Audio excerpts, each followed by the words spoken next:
ya te decía que preparo pues la visita desde, desde el salón de clase, casi casi, o el contacto con el maestro, y preparo, a veces preparo material, preparo la visita, el discurso, escojo la obra, en fin, y de qué voy a hablar, el objetivo al que quiero llegar. Entonces tengo como muy de cerca, pues el grupo que voy, la característica o la discapacidad con la que voy a trabajar. Las personas que más hemos atendido en el museo son personas con discapacidad visual. Ujú. Inmediatamente le siguen personas con discapacidad intelectual. De hecho, no sé quiénes tenemos más, si personas ciegas o personas con discapacidad intelectual. Y los que le siguen son personas con discapacidad auditiva y los que menos discapacidad motriz. Fíjate, eso es interesante porque lo primero que pensamos, por lo menos me reconozco ignorante de estos temas, Sí, o conocedor solamente hasta el nivel que en general cualquiera pudiera tener. Lo primero que pensamos cuando hablamos de espacios que son inclusivos es que pues, deben tener rampas, ¿no? Para sillas de ruedas. Y sí, resulta que, por lo que me estás diciendo, no es precisamente lo primero que debería de existir, efectivamente. ¿no? Sabes, yo creo que lo primero que uno debe trabajar, desde mi punto de vista, Ujú. es conocer al público, o sea, capacitarnos para saber con quién voy a platicar, hasta dónde sí, hasta dónde no, porque de repente cuando estamos trabajando con ciegos, por ejemplo, con personas ciegas, les estamos diciendo, como ustedes verán, y Claro. entonces ya vimos que, Ujú. y ahora los invito a observar. Sí. Entonces, pues sí tenemos que tener en cuenta conocer al público, primero que nada, creo yo, y tener esa sensibilidad, platicar con ellos, que sí podemos platicar, que no. Y bueno, cuando no estamos tan sumergidos en el tema, hasta dónde no ofendo. Ujú. Y también saber qué es lo que voy a hacer. En una ocasión me tocó trabajar con chicos autistas y yo, ay, ¿cómo es eso? Me Claro. acerqué a los maestros, me acerqué a la escuela y me dieron muchas ideas para yo poder trabajar con ellos. Entonces, creo que yo que es lo principal. Y lo siguiente inmediato es todo el personal que atiende al público de entrada. Sí, los espacios, sí, el discurso, sí, pero te digo, primero es conocer y sensibilizar a todos los que trabajamos con ellos. Claro. Aquí vendría una pregunta importante. Eh, yo estoy consciente, por lo que comentabas al principio, que el diseño inclusivo, aunque sí forma parte de las iniciativas expositivas del MUNAL, pues no necesariamente siempre hay presupuesto para poder hacerlo y sabemos además el tema de la restricción de conservación arquitectónica. Pero aquí la pregunta sería, ¿cuál sería tu concepto de exposición inclusiva? Y con esto voy más allá de la institución. La institución a lo mejor puso rampas en la entrada, a lo mejor tiene audioguías y una serie, bueno, y lo que comentabas, ¿no? De todos los accesorios que deberían ir, por ejemplo, en un baño en particular. Pero hablando desde el concepto museográfico, ¿cuáles serían para ti los requerimientos de una exposición que pudiera llamarse a sí misma inclusiva?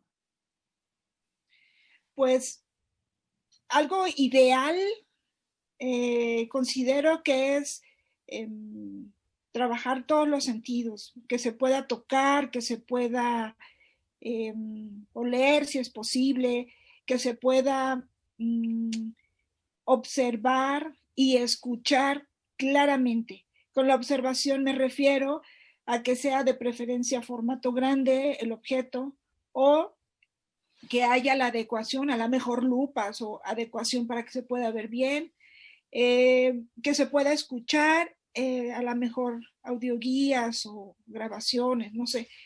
Y en cuestión de la información, que esté adecuada para cada discapacidad, como el braille, audioguías,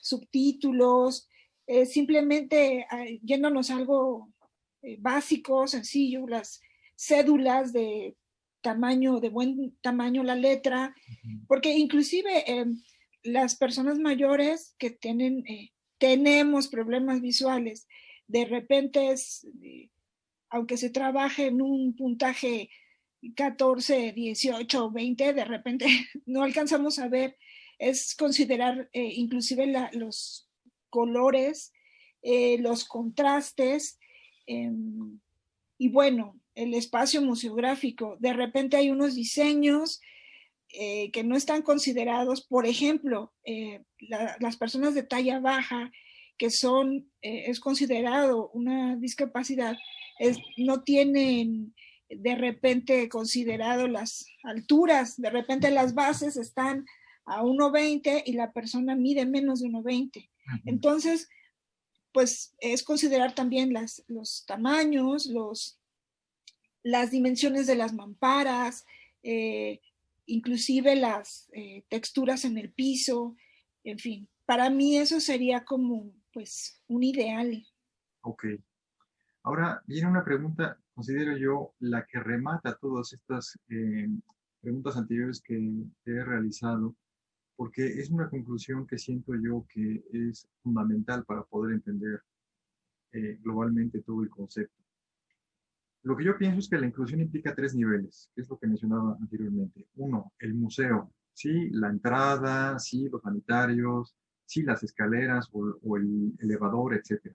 Dos, la museografía. En este caso, lo que acabas de comentar. Si la museografía realmente está considerando todas estas circunstancias de accesibilidad, no solamente en términos espaciales, sino en términos incluso de diseño gráfico para poder apreciar mejor una cédula, por poner un ejemplo.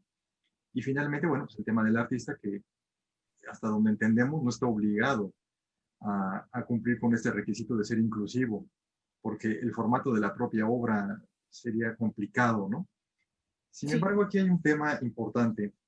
Este último, el artista, generalmente es interpretado de alguna manera por la museografía o por el área de servicios educativos hacia las personas que tienen algún tipo de discapacidad.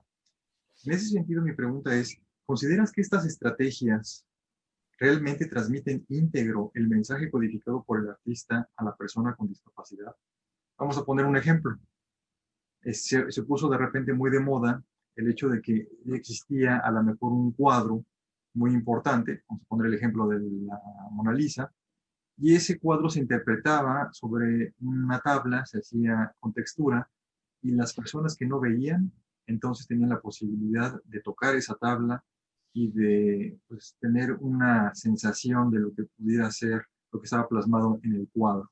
Mi pregunta es, ¿tú crees que realmente esas estrategias permiten eh, transmitir toda la esencia de la obra hacia las personas con discapacidad? Precisamente pensaba que sí es importante la museografía y ayuda mucho a acercarnos a entender lo que la obra quiera transmitir. Pero la realidad es que el área educativa de cada espacio, de cada museo, de cada área cultural, es quien trabaja mucho para acercarse al público. Entonces, siento que la parte museográfica está un tanto apartado del estudio de público. Sí, sí trabajan para mostrar, de hecho, hay muchas veces los arquitectos son quienes se encargan de esta área y pues bueno, saben que deben trabajar con el usuario, pero quien más está cerca del público y quien trabaja preparando el material, preparando desde la información, material didáctico, cómo acercarse al público y ahora sobre todo que se ha estado trabajando el tema de la mediación, entonces siento que muchas veces quien salva este tema de acercar al público al objetivo de la exposición es el área de servicios educativos. Entonces, sí hay muchas, y bueno, también